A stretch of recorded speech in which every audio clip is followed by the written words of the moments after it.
होगा, देश के एक बहुत बड़े पत्रकार को केवल अपने स्वयं की तुष्टि के लिए गिरफ्तार करके लोकतंत्र के चौथे स्तंभ पर हमला करने का कार्य कांग्रेस कर रही है।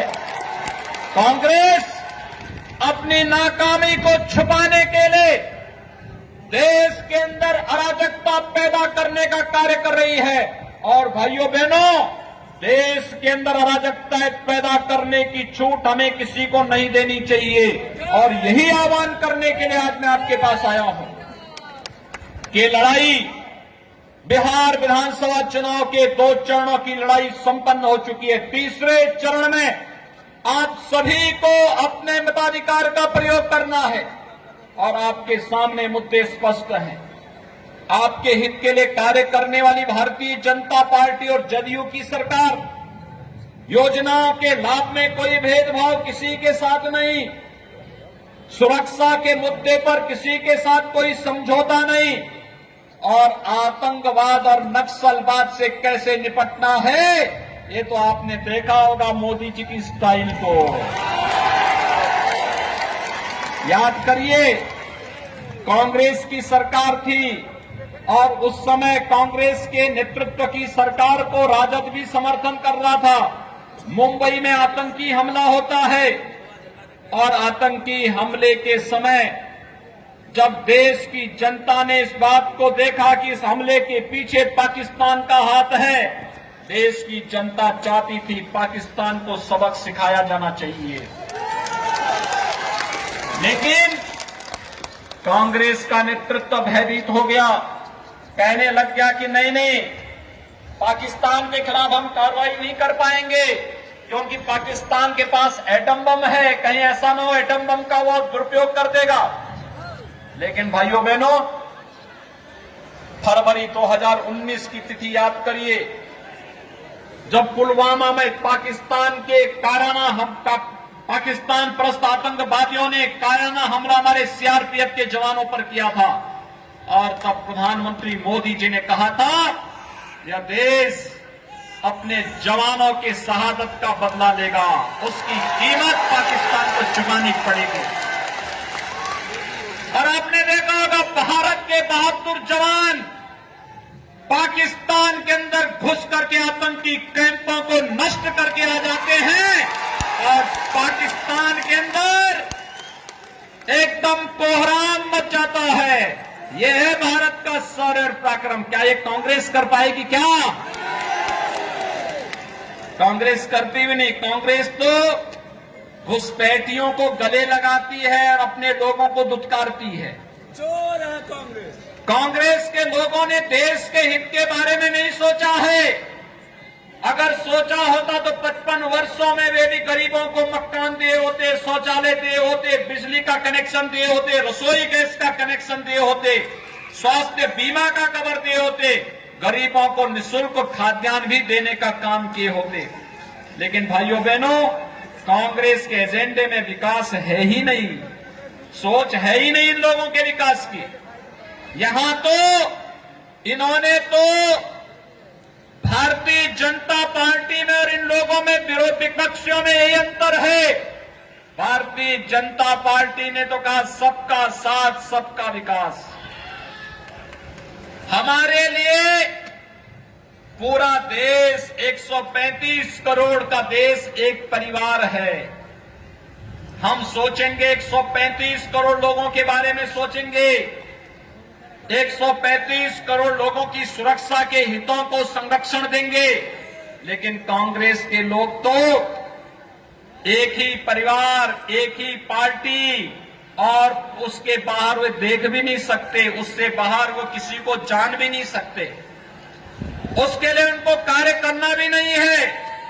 और भाइयों बहनों, यही कारण है जब मोदी जी ने दूसरी बार प्रधानमंत्री पद की शपथ ली तो शपथ लेने पे प्रधानमंत्री मोदी जी ने कहा 5 वर्ष गरीबों के लिए, अगले 5 वर्ष भारत के उत्थान के लिए।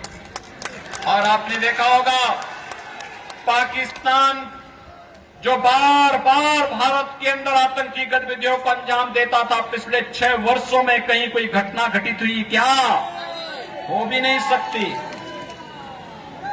आज उसे मालूम है भारत के अंदर मोदी जी के नेतृत्व में एक समर्थ और मजबूत सरकार कार्य कर रही है। अब भारत को छेड़ोगे तो आतंकवाद की आंखों को तस्तरी में निकाल करके सामने जनता के सामने परोसने का कार्य सरकार कर देगी। इसलिए वह आतंकवाद भारत के अंदर करने का दुस्साहस नहीं कर सकती। आज कांग्रेस के लोग ये कार्य नहीं कर पाए। मोदी जी ने आतंकवाद के खिलाफ देश की लड़ाई को उसी मजबूती के साथ आगे बढ़ाने का कार्य किया है और यही कारण है कश्मीर से धारा 370 को समाप्त करके आतंकवाद की ताबूत पर अंतिम कील ठोकने का कार्य भी किया गया। याद करिए 1952 में कांग्रेस ने कश्मीर में धारा 370 लागू करके देश के लोगों के लिए ये व्यवस्था बंद कर दी।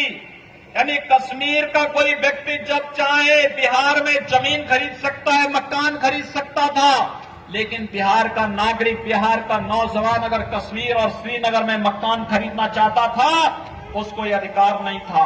मोदी जी ने अधिकार बिहार वासियों को दे दिया।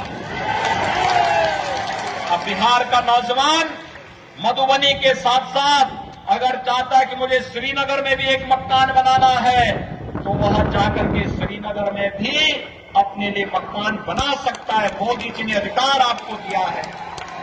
एक भारत श्रेष्ठ भारत की परिकल्पना को साकार किया है मोदी जी ने। और भाइयों बहनों, यही नहीं, 3 तलाक की कुप्रथा सदियों से चली आ रही थी। कांग्रेस का नेतृत्व उसके सामने नतमस्तक था। वे कुछ भी करने की स्थिति में नहीं थे। मोदी जी ने 3 तलाक की कुप्रथा को सदैव के लिए समाप्त कर दिया और कह दिया 3 तलाक नहीं चलेगा। भारत के संविधान के अनुसार भारत के हर नागरिक को चलना पड़ेगा। भारत संविधान से चलेगा, भारत फतवों के माध्यम से नहीं चलेगा। और भाइयों बहनों, यह है राष्ट्रीयता का भाव, यह है राष्ट्रीयता का भाव। ये लोग जो आज रोजगार का झुंझुना दिखाने का प्रयास कर रहे हैं, जब इनकी सरकारें थी इनसे पूछना चाहिए तब इन्होंने कितने लोगों को नौकरी और रोजगार दिया। और भाइयों बहनों, इनके बहकावे में आने की आवश्यकता नहीं। गरीबों के हित के लिए जो सरकार कार्य कर सके, सुरक्षा का कार्य कर सके, आतंकवाद और नक्सलवाद का मुंहतोड़ जवाब देने का कार्य जो सरकार कर सके, गरीबों के लिए, नौजवानों के लिए, महिलाओं के लिए, व्यापारियों के लिए, समाज के प्रत्येक तबके के लिए जो सरकार कार्य कर सके और सुरक्षा सबको उपलब्ध करा सके, राष्ट्र के सम्मान और स्वाभिमान को आगे बढ़ा सके, उसी पार्टी को सत्ता में बार बार आने का अधिकार होना चाहिए। और बिहार के अंदर जिन लोगों ने आपके सामने पहचान का संकट खड़ा किया था, उस पहचान के संकट से एनडीए की नीतीश कुमार जी के नेतृत्व की सरकार ने बिहार को उभारा है। आज विकास और सुशासन का एक मॉडल बिहार खड़ा कर रहा है देश के अंदर। और भाइयों बहनों, बिहार की इस नई पहचान को हमें आगे लेकर के चलना है। मेरी हार्दिक इच्छा थी अयोध्या में जब भगवान राम के भव्य मंदिर के निर्माण कार्य का शुभारंभ करने के लिए देश के यशस्वी प्रधानमंत्री पधारे थे, तब मेरी इच्छा थी कि बिहार के हर गांव का प्रतिनिधित्व इस अवसर पर उत्तर प्रदेश में हो। लेकिन भाइयों बहनों, कोरोना के खिलाफ लड़ाई, मैं जानता हूं चाहते हुए भी हम लोग इस अवसर पर ये नहीं कर पाए। लेकिन हम लोगों ने देखा होगा, आपने एक एक कार्यक्रम का लाइव टेलीकास्ट देखा है और हर व्यक्ति इस बारे में गौरव की अनुभूति करता है। अयोध्या में भगवान राम के भव्य मंदिर से प्रसन्न है ना? सभी लोग तैयार हैं? और कोरोना समाप्त होगा तो बिहार के लोगों को कार सेवा करने के लिए अयोध्या में आना है। अब अयोध्या में कोई गोली नहीं चला सकता। अब तो अयोध्या में आपका मेहमानों की तरह स्वागत होगा। क्योंकि जब आप अयोध्या पधारेंगे तो लोग इस रूप में स्वागत करेंगे कि ये मां सीता के मायके से जुड़े हुए लोग हैं। और इसलिए भाइयों बहनों, मैं आप सबका आह्वान करूंगा, 7 नवंबर को अंतिम चरण में बिहार विधानसभा के चुनाव संपन्न होने हैं और मेरी